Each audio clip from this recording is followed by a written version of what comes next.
So the question number 16th of assignment.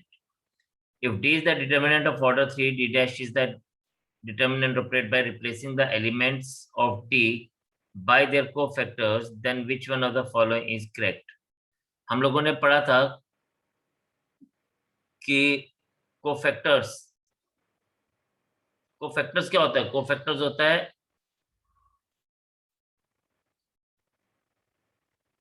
हम सबको पता है कोफैक्टर का जो ट्रांसपोज होता है वो एडजॉइंट होता है, राइट? मतलब कोफैक्टर्स का डिटर्मिनेंट इज एक्चुअली एडजॉइंट का डिटर्मिनेंट। और एडजॉइंट का डिटर्मिनेंट क्या होता है? Determinant of the matrix raise to power n-1 where n is the order of the matrix. अभी यहाँ पे इसने यही बोला है d is the determinant of order 3, okay, and d dash is the determinant obtained by replacing the elements of d by their cofactors. So d dash is actually determinant of cofactors, or which is eventually determinant of adjoint of a, मतलब हम a मान रहे हैं कि वो, or which will be equals to d raised to power 3 minus 1.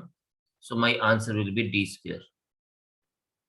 So d dash is equals to d square. This is the answer for question number 16. Just conceptual. Question number 17.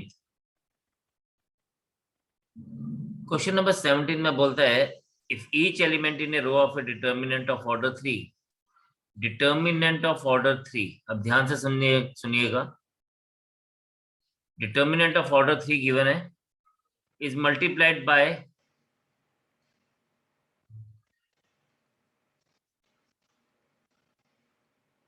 Are. ये बोलता है each element is multiplied by R, ठीक है। ये बोलता है then value of the determinant is, तो हमारे पास जो ऑप्शंस दिए गए हैं वो दिए गए हैं इज मल्टीप्लाइड बाय, एक दिया गया मल्टीप्लाइड बाय आर क्यूब,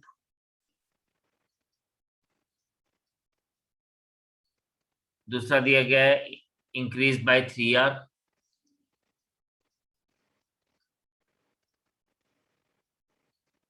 तीसरा दिया गया है रिमेन्स अनचेंज्ड,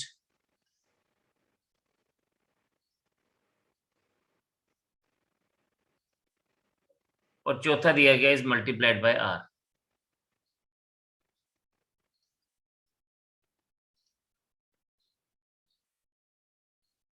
तो हमने एक प्रॉपर्टी पढ़ी थी, if elements of any one row और column is multiplied by constant K, then the value of determinant is multiplied by the same constant. और अगर हम तीनों रोज की बात करेंगे तो, या तीनों कॉलम्स की बात करेंगे तो it will be multiplied by R raise to power the order of that matrix. तो अगर वो 3 ऑर्डर का मैट्रिक्स है तो आर क्यूब हो जाएगा, 2 ऑर्डर का मैट्रिक्स है तो वो आर स्क्वायर हो जाएगा।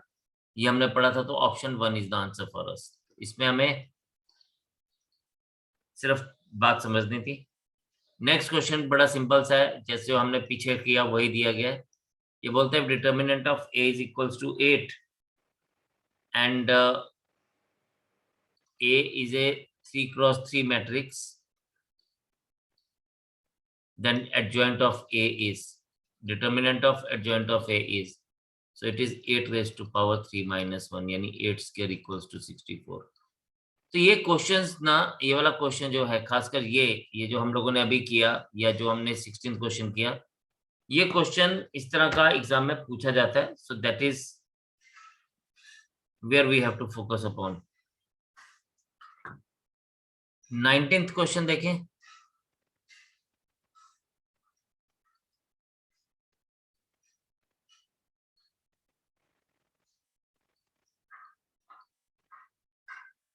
अब हमें इसको, इन्होंने क्या किया हुआ है, इन्होंने हमें ये एक डिटर्मिनेंट दिया हुआ है और बोलता है कि 4 डिटर्मिनेंट्स और दिए तो किसके बराबर है ये। तो हम लोग देखेंगे कि हम कुछ कॉमन बना सकते हैं। तो यहाँ पे हम लिखते हैं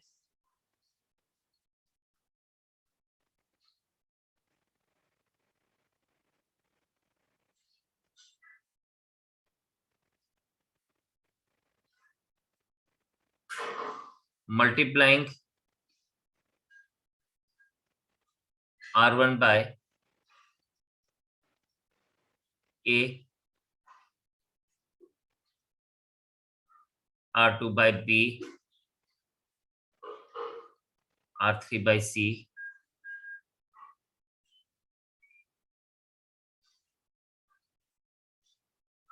and dividing by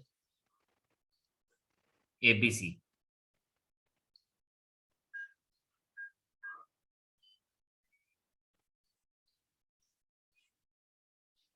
अब जब डिवाइडिंग बाय एबीसी कर रहे हैं तो हमारा यही डिटर्मिनेंट क्या बन जाएगा? This will become 1 upon ABC, ABC ABC ABC, A square B square C square, और ये बन जाएगा A cube B cube C cube.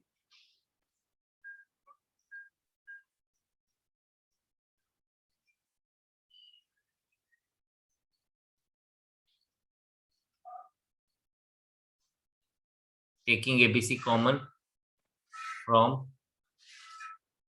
C1.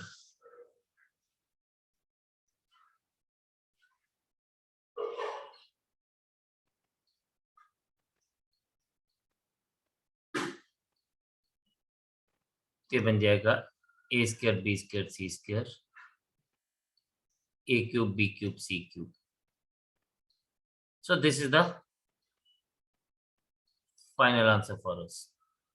तो ये ऑप्शन में थे हमारे पास, तो this will be the right option for us. अब पहले मैं 21 क्वेश्चन करूंगा, फिर हम 20 पे आते हैं. 21 इसलिए करूंगा क्योंकि ये हमने पहले पढ़ा हुआ है.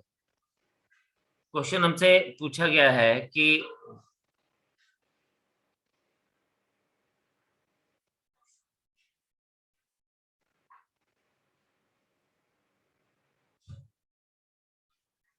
कहता है कि इफ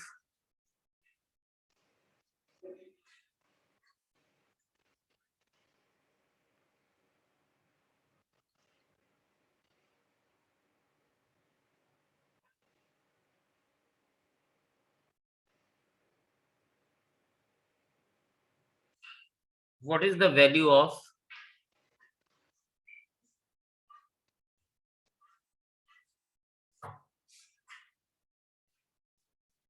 ये बोलते हैं what is the value of A B C B C A C A B if A cube plus B cube plus C cube is equals to 0. आपको याद होगा हमने इसके लिए बात की थी कि यार ये हमारे पास क्या है, if you take the minus, इसका जो हमारे पास वैल्यू आएगा वो आएगा minus A cube minus B cube minus C cube plus 3abc. या हमारे पास अगर ये बोलता है कि ए क्यूब माइनस इसकी बात कर लें B cube plus C cube plus 3abc, अगर ये 0 है तो मेरा आंसर 3abc ही रहेगा.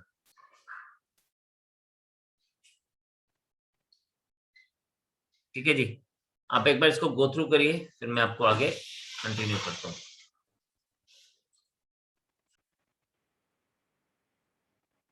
Look at question number 20. हमारे पास दिया गया है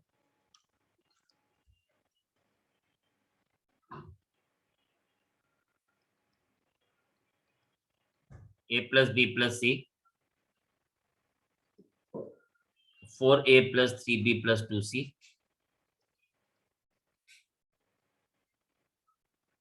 10a plus 6b plus 3c a plus b 3a plus 2b and 6a plus 3b.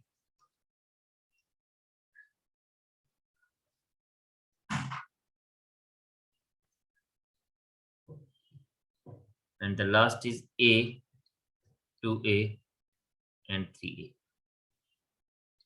हमें इसका पूछ रहा है कि is it independent of which one of the following, A B and C. अगर हम इसको सॉल्व करें तो हम लोग ये किसके इंडिपेंडेंट होगा। तो देखिए इसको आप सबसे पहले ना ऐसे कीजिए, R3 is equals to R3 minus 3 times R1 and R2 is equals to R2 minus 2 times R1 और इसको डायरेक्टली सॉल्व कीजिए। You will be writing it as A plus B plus C. This will remain A plus B. This will be A. Now 4A plus 3B plus 2C, मतलब R2 में से R2 minus 2 times R1 minus करना है, तो 4A minus 2A is 2A, 3B minus 2B is B, 2C minus 2C is 0. 3A plus 2B में से अगर हम 2B माइनस करेंगे तो आ जाएगा A और ये आ जाएगा 0. सिमिलरली 10 में से 3 टाइम्स हमें A करना है, 10A minus 3A is 7A, 6B minus 3B is 3B and 3C minus 3C हो गया। यहाँ पे इसी तरह से 3 हो गया और ये 0 हो गया। तो only thing you need to do is just expand it, ठीक है। C तो हमें दिख नहीं रहा है, राइट। अब हमें देखना है कि और कुछ है जो इसमें हो जाता है, तो इसको आप करेंगे expanding bye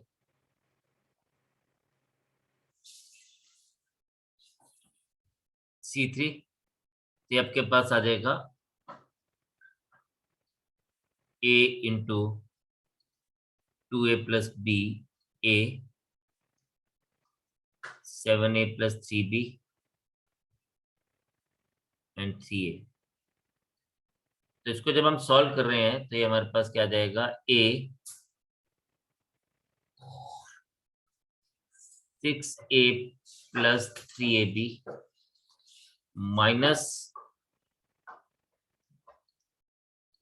7A square,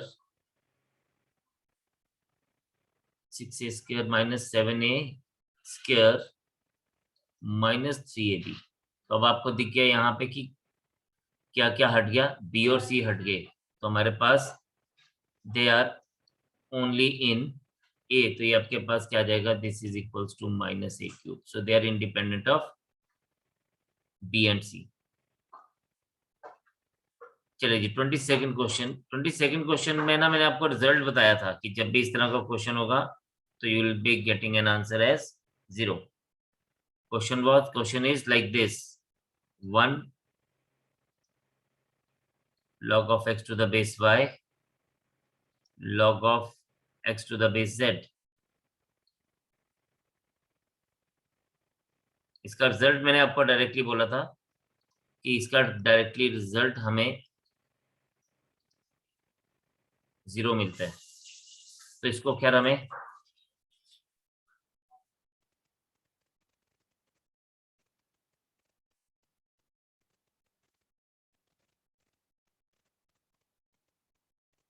so this will be equals to 0, that's it।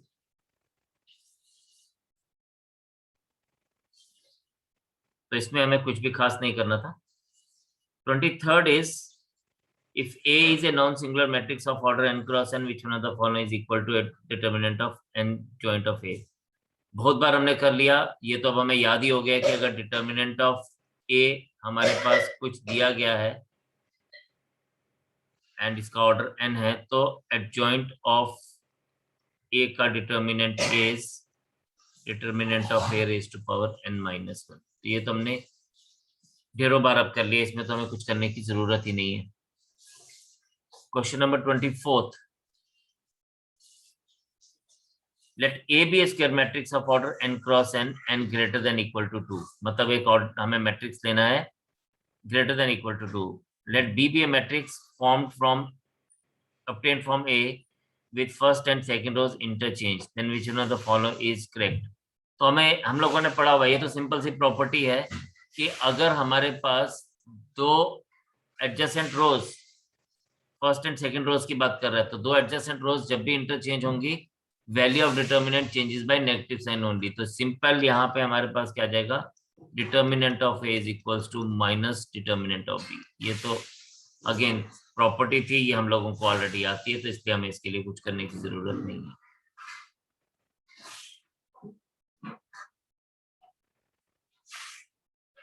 The next one is 25th. Again very simple question. ये हमारे पास ऐसे दिया गया है, x square y square z square 1 1 1 y square plus z square x square plus z square and x square plus y square. That's it. आपने सिर्फ एक operation लगा दीजिए, operating C3 is equals to C3 plus C1. So this implies that x square y square z square 1 1 1. This becomes x square plus y square plus z square, x square plus y square plus z square, x square plus y square plus z square.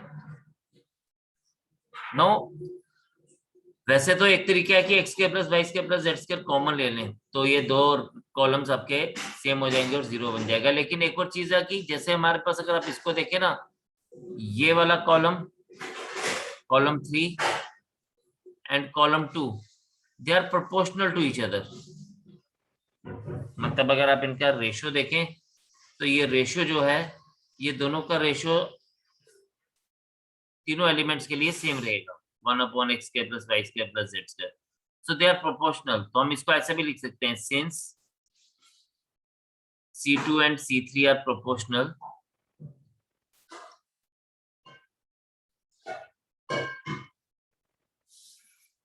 so this is equals to 0. So this is the answer for us.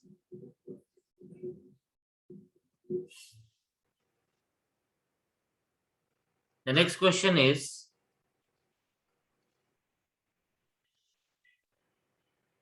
कहते हैं two triangle with vertices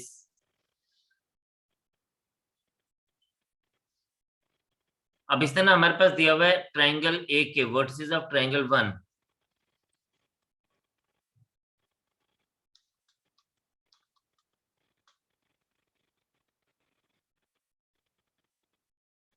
vertices of triangle 1 are x1 y1, x2 y2 and x3 y3, and similarly vertices of triangle 2 दिया हुआ है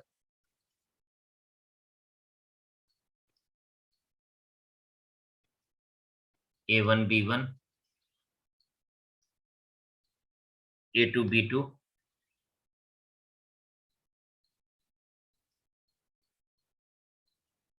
and a3 b3. अब बोलते हैं कि इसने बोला है कि इफ हियर अगर हम बात करें तो ये ना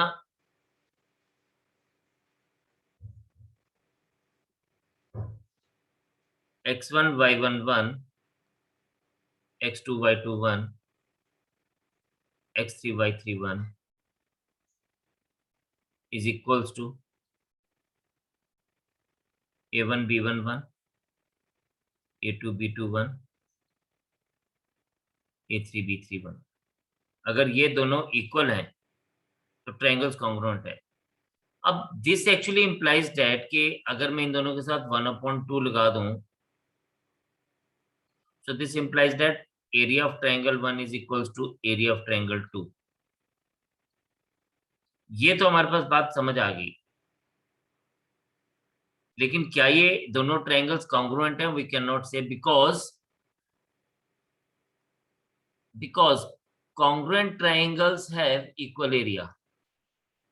ये बात तो हम सबको पता है, ये तो, but triangle having equal area,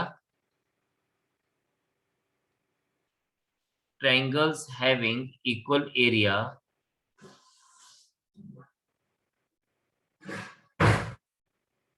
may not congruent.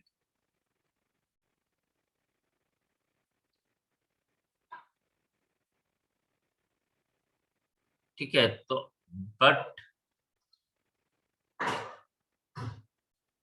triangles having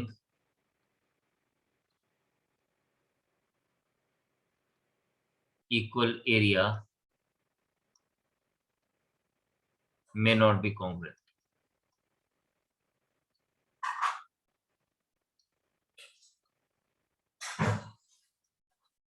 अब इसने हमारे पास इसने बोला है, रीजन दिया है, for the given triangle satisfying the above relation implies that the triangles have equal area. ठीक है, yes, triangles have equal area, reason is correct but assertion is wrong. ठीक, इसने ये बोला है कि ये चीज हमें बताती है कि दोनों का एरिया सेम है, दैट इज ट्रू। तो इसने, क्योंकि असर्शन एंड रीजंस का क्वेश्चन होता है, तो असर्शन हमारी रॉन्ग है कि area of triangle 1 is equals to area of triangle 2, तो है, but two triangles are not congruent because of the fact कि दो ट्रायंगल्स तभी कॉन्ग्रुएंट होंगे अगर सॉरी दो ट्रायंगल्स का एरिया इक्वल होगा अगर वो कॉन्ग्रुएंट है, बट अगर दो ट्रायंगल्स का एरिया इक्वल है तो they may not be congruent because हमारे पास डिफरेंट हो सकते हैं। फॉर एग्जांपल, सपोज मैं आपसे एक बात करूं कि मेरे पास एक ट्रायंगल है जिसका बेस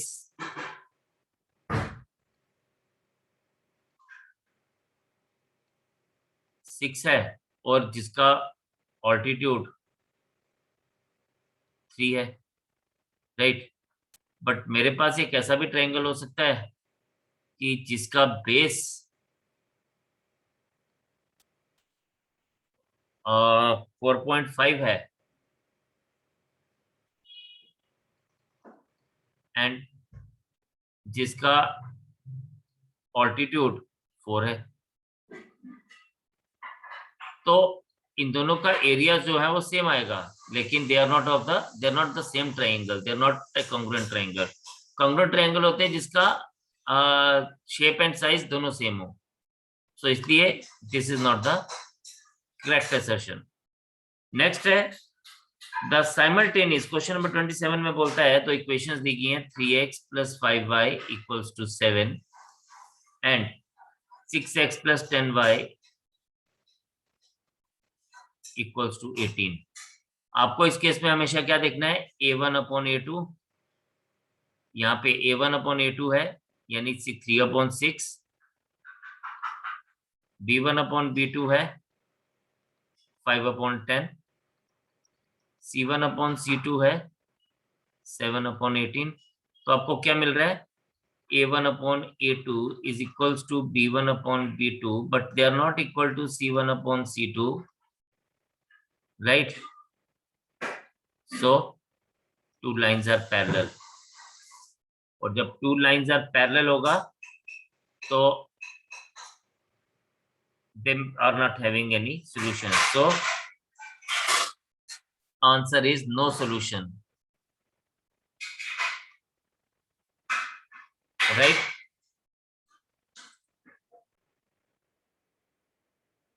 क्वेश्चन नंबर 28 देखें।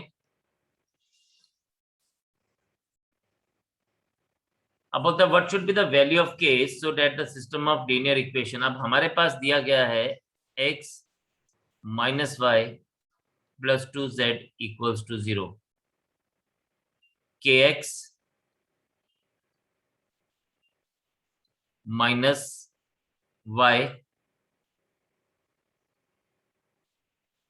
plus z equals to 0, 3x plus y minus 3z equals to 0 does not have a unique solution। देखिए, ये हमारे पास जो इक्वेशंस हैं, these are called homogeneous system of equation, this is called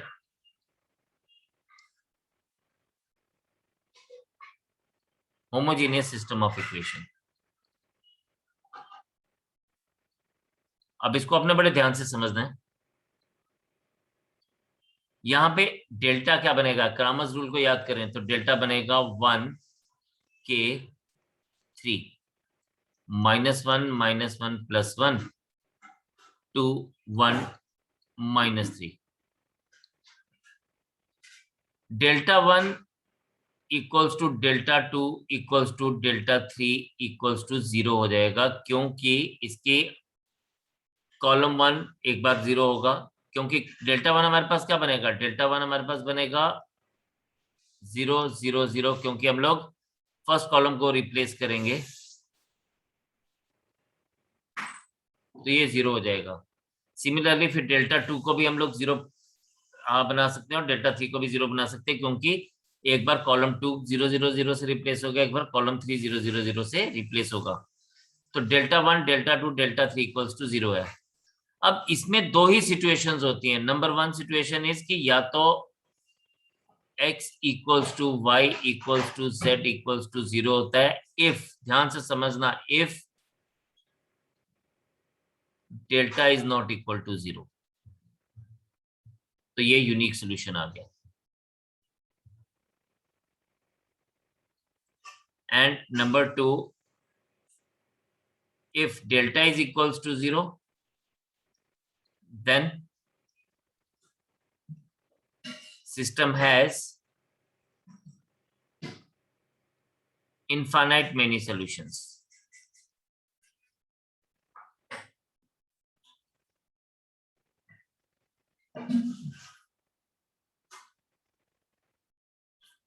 It has infinite many solutions. अब हमें basically क्या देखना है, हमें डेल्टा इज इक्वल्स टू 0 करके k का वैल्यू फाइंड आउट करना है। डेल्टा इज इक्वल्स टू 0 करके हमें k का वैल्यू फाइंड आउट करना है, ठीक है। So this is what we need to do for this question. तो आप देखें,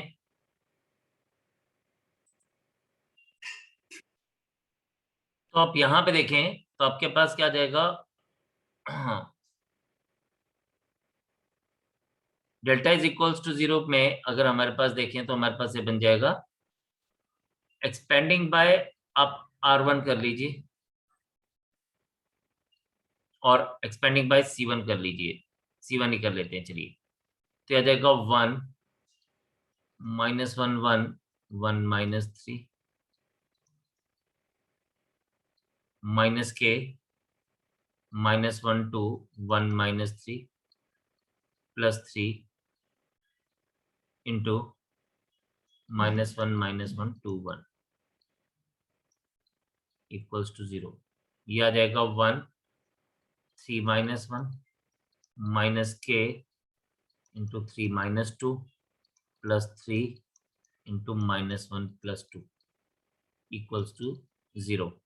बस यहां से सॉल्व करेंगे, 2 -k +3 is equals to 0. This implies that k is equals to 5. बस, तो हमें यही सिंपली फाइंड आउट करना था। This is the answer for us.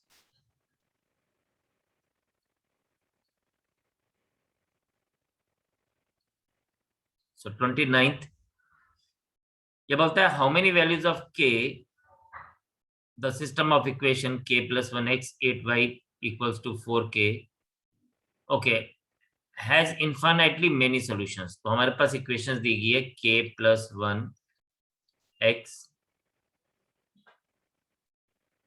+ 8y equals to 4k,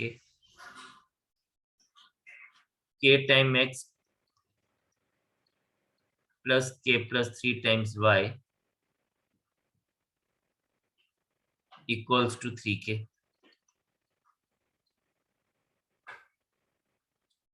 For infinitely many solutions,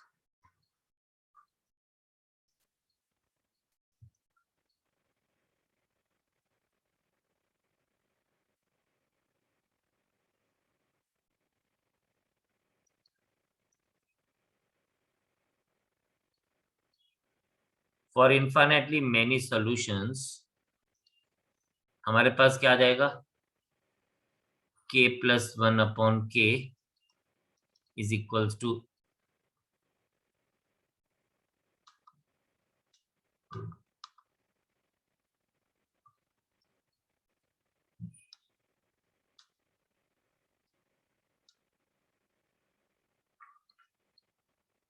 is equals to 8 upon k plus 3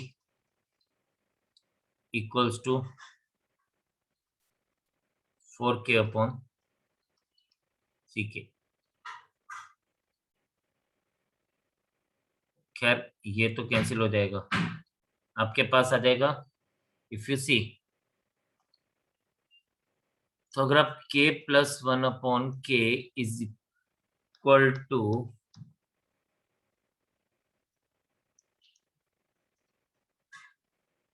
8 upon k plus 3 लेते हैं,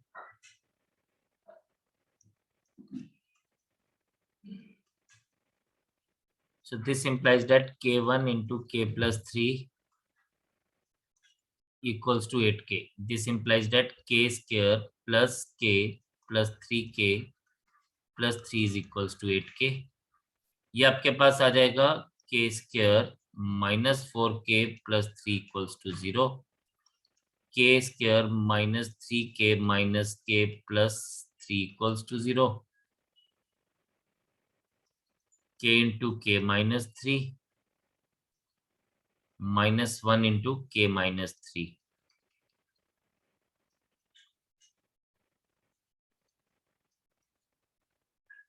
K is equals to 1 and k is equals to 3. So we are having two values for this. और तीसरा हमारे पास क्या बोलता है, हम इसको भी लेके चलते हैं, 8 into k plus 3 is equals to 3 upon 4. This becomes 32 is equals to 3k plus 9.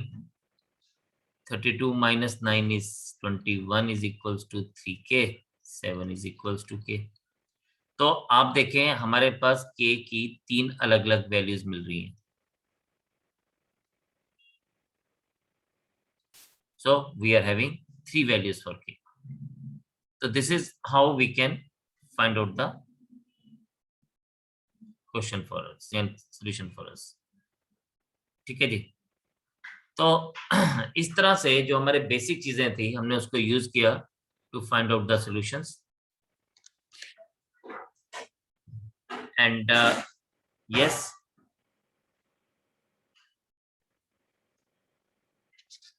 you will go through it today and definitely last question is for you. वो आप खुद से करेंगे और इसको फिनिश करेंगे.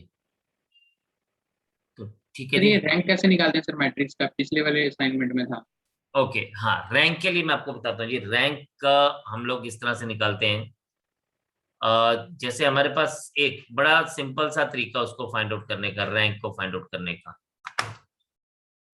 सपोज मेरे पास एक मैट्रिक्स है,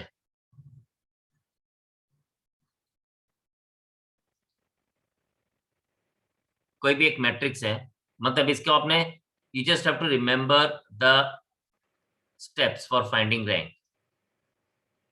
number 1, find the determinant of the matrix. ठीक है. Number 1, if it is not equal to 0 then rank is 3. अगर डिटर्मिनेंट 0 नहीं है तो रैंक 3 है. ठीक है. अगर डिटर्मिनेंट 0 नहीं है तो रैंक 3 है. Got this thing? यानी अगर वो नॉन सिंगुलर मैट्रिक्स है, सॉरी हाँ नॉन सिंगुलर मैट्रिक्स है तो रैंक 3 है. ये बात समझ आ गई. But number 2, if determinant of A is equals to 0, find all the minors. अब आप माइनर से फाइंड आउट करेंगे, find all the minors. If there exists a single minor which is non-zero, there exists, अगर एक भी ऐसा minor मिल जाता है, a single minor not equal to 0, then rank is 2.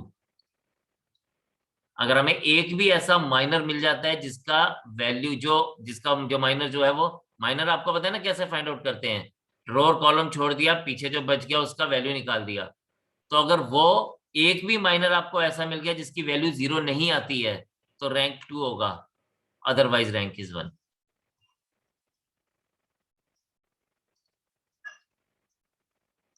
I hope it is clear. दोबारा से एक बार देख लीजिए. सबसे पहला स्टेप, पहला स्टेप इज कि हमें डिटर्मिनेंट ऑफ वो निकालना है। जनरली हमारे 3x3 मैट्रिक्स दिया होता है तो हम उसी के हिसाब से मैं आपको बता रहा हूँ। तो डिटर्मिनेंट ऑफ ए अगर 0 नहीं आता है तो रैंक 3 है, then we are having the rank of the matrix as 3। लेकिन इन केस अगर डिटर्मिनेंट ए हमारे पास 0 आ जाता है, फिर हम सबके उनके माइनस निकालेंगे, सारे एलिमेंट्स के माइनस निकालेंगे, यानी 3x3 मैट्रिक्स में हम 9 माइनस निकालेंगे। और हमें उन 9 माइनर्स में से एक भी ऐसा माइनर जो होता है अगर वो नॉन जीरो मिलता है, उसकी वैल्यू 0 नहीं होती, तो रैंक इज 2। अदरवाइज अगर हर एक के हर एक हमें 0 मिल जाता है, then rank is 1। I hope it is fine to you, it is clear to you now. Yes sir. तो चलिए जी, गो थ्रू इट, कोई प्रॉब्लम आती है तो पूछिएगा। And tomorrow we will be going for a new chapter and we'll be starting up with the vectors and 3D now. After that we will be picking up vector 3D and उसके बाद हम लोग calculus को pick करेंगे। तो आज इतने रखते हैं, कल मुलाकात करेंगे। Bye bye, take care, God bless and जय हिंद।